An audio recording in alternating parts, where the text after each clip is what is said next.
Viewers Imran Khan ये समझते हैं कि कोई भी मसला हो तो मैं मुसलसल झूठ बोल के और झूठ की तकरार करके उस मसले को हैंडल कर लूँगा, क्योंकि उनको पता है कि उनके फॉलोअर्स किसी लंबी चौड़ी रिसर्च पर तो जाते नहीं हैं। जो इमरान खान के मुंह से निकल जाए तो उनके फॉलोअर उस पर यकीन ले आते हैं, क्योंकि ये कोई सियासी जमात है ही नहीं है, ये एक फ़िरका टाइप बन गया है, फ़िरका इमरानडू। तो 9 मई के वाक़यात को भी उन्होंने इसी तरह कंफ्यूज करके तो उसमें से निकलने की कोशिश कर रहे हैं, लेकिन वो निकला नहीं जा रहा। वजह यह है कि आप हक़ाइक़ को एक हद तक झुटला सकते हैं, जो हकीकत है उसने किसी न किसी तौर पर सामने आना ही होता है। मसलन 9 मई के वाक़यात पर वो कहते हैं कि हमारे 100 बंदा ज़ख्मी हो गया, 25 फौत हो गए और 3-4 जो हैं वो पैरालाइज हो गए। और फिर ये कहते हैं कि हमारे तो लोग थे ही नहीं, वो जो आग लगा रहे थे या वो जो फैंस की बिल्डिंग्स हैं उनको जला रहे थे। तो जब अगर वो पीटीआई के लोग नहीं थे तो फिर इनके लोग ये 100 ज़ख्मी और 25 हलाक और ये 3-4 पैरालाइज कैसे हो गए, अगर वो इनके बंदे ही नहीं थे तो। और दूसरी बात यह है कि ये कहते हैं कि जी इसमें हुकूमत मुलव्वस थी या एजेंसियां मुलव्वस थी, तो फिर तो ये हुकूमत और एजेंसियों के बंदे ज़ख्मी, फौत और पैरालाइज होने चाहिए, क्योंकि इनके तो लोग थे ही नहीं। अच्छा, और दूसरी बात जो वो करते हैं, एतजाज़ अहसन बार बार अपनी प्रेस कॉन्फ्रेंस में करते हैं, उन्हें भी अपना बुजुर्गी में आके बुढ़ापा ख़राब करने का शौक़ पैदा हो गया इमरान खान की मोहब्बत में। वो एक बात करते हैं कि जी उस दिन पुलिस कहाँ थी, हालांकि आईजी पंजाब जो है सेफ सिटी के कैमरे हैं, उनके मुताबिक पुलिस की लोकेशन, अपने अफसरों के नाम, जिन जिन अफसरों ने वहाँ ड्यूटी की और जो इन मुजाहिरीन के हाथों ज़ख्मी हुए, वो सारा कुछ बता चुके हैं। एतजाज़ अहसन के पास इतना टाइम नहीं है कि वो 5-10 मिनट निकाल के वो प्रेस कॉन्फ्रेंस सुन ले और उसके जवाब में कोई बात करे, लेकिन वो चूँकि देखना पढ़ना है ही नहीं और सिर्फ एक ही बात करनी, पुलिस कहाँ थी। मतलब हर एक इनका जो भी ये अपना मौक़िफ़ लेके आते हैं वो तज़ादात से इतना ज़्यादा भरा होता है कि आप उनको गिन नहीं सकते। फिर ये कहते हैं इमरान खान के जी बगावत तो बंदूकें लेकर की जाती है। आप जो केपीके में हमले हुए हैं उनकी वीडियोस देखें टिकटॉक पे, उस दिन भी वो चल रही थी जब ये हमले हो रहे थे, वही लोग बना के अपनी वीडियो टिकटॉक पे लगा रहे थे कि जो भी केपीके में हमले हुए हैं, चाहे वो किला बाला हसार पे हमला था, चाहे वो पेशावर रेडियो पे या पेशावर कोर कमांडर के घर पे हमला था, या जो चकदरा या तीमरगरा में जो हमले हुए हैं, उन सारे हमलों में मुजाहिरीन के पास गन्स थी। इवन जो पिंडी में ओजड़ी कैंप पे हमला हुआ है उसमें भी उनके हाथों में गन्स थी, मुजाहिरीन के हाथों में, और वो फायरिंग कर रहे थे।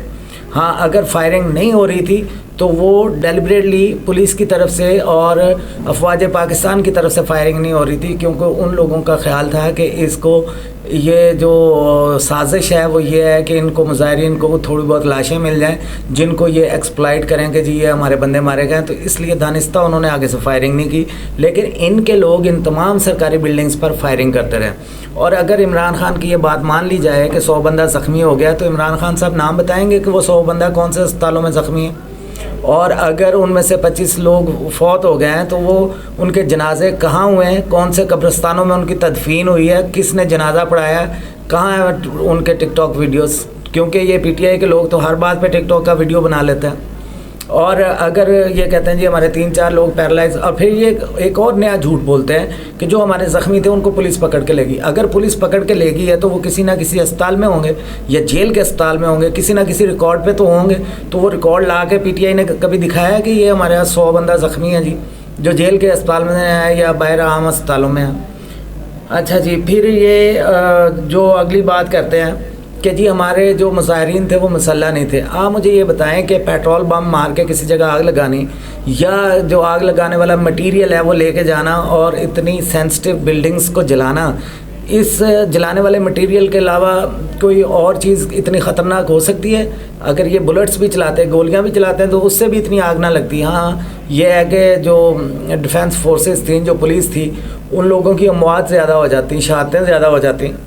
लेकिन ये जो इन्होंने मैसिव आग लगाई है पूरे मुल्क में, तो वो जिस केमिकल से लगाई है वो केमिकल तो आम बंदे की दस्तरस में नहीं होता। और अगर प्लानिंग नहीं थी पहले से तो वो केमिकल अचानक इनके मुजाहिरीन को पाकिस्तान के हर शहर में, हर कंटोनमेंट में और हर सेंसिटिव बिल्डिंग के पास किसने मुहैया किया?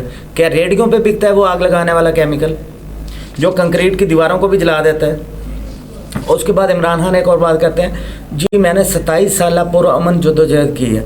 अब आप इनका अंदाज़ा लगा लें कि क्या इसने पुरअमन जद्दोजहद की है। 2014 का धरना किसी को अगर याद है तो वो देख सकता है कि इसकी जदोजहद कितनी पुरअमन रही है। असमतुल्लाह जुनेजो एक एसएसपी थे, उसको पीटीआई के कारकुनों ने किस तरह मारा है और क्या कैसा उस पर तशद्दुद हुआ है। उसके अलावा कितने पुलिस वालों को इनके मुजाहिरीन ने पकड़ के वहाँ मारा है। फिर इसने अपने बंदों को बनी गाला जाते हुए पुलिस की वैन में से छुड़वा के तो उनको उनकी पुलिस की हिरासत से निकाल के भगा दिया है। उसके बाद जो पीटीवी पे हमला हुआ है, जो पार्लियामेंट हाउस पे हमला हुआ है, अगर इसको उन तमाम हमलों की सज़ा मिली होती ना तो ये कभी भी ये कोर कमांडर का घर ना जलाता और बाकी की जो हमारी डिफेंस की बिल्डिंग्स हैं वो ना जलाता।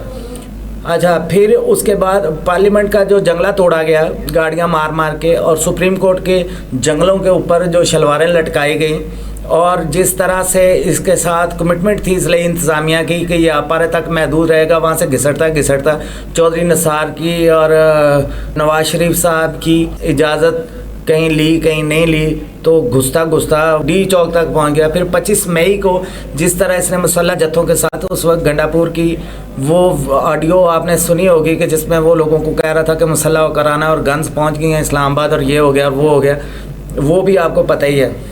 तो ये कौन सी पुरअमन जद्दोजहद है। और जब ये इसके वारंट लेके इस्लामाबाद पुलिस पंजाब पुलिस के साथ ज़मान पार गई है तो किस तरह इन्होंने पुलिस के अफसरों के सर फाड़े हैं, उनकी गाड़ियाँ उठा कर नहर में फेंकी हैं और बल्कि पुलिस की गाड़ियों को आग लगा दी है। जो अफसरान थे वो कई दिन तक ज़ेरे इलाज रहे हैं, किसी का सर फट गया, किसी के कंधे टूट गए, और ये बंदा कह रहा है जी मैंने 27 साल पुरअमन जद्दोजहद की है।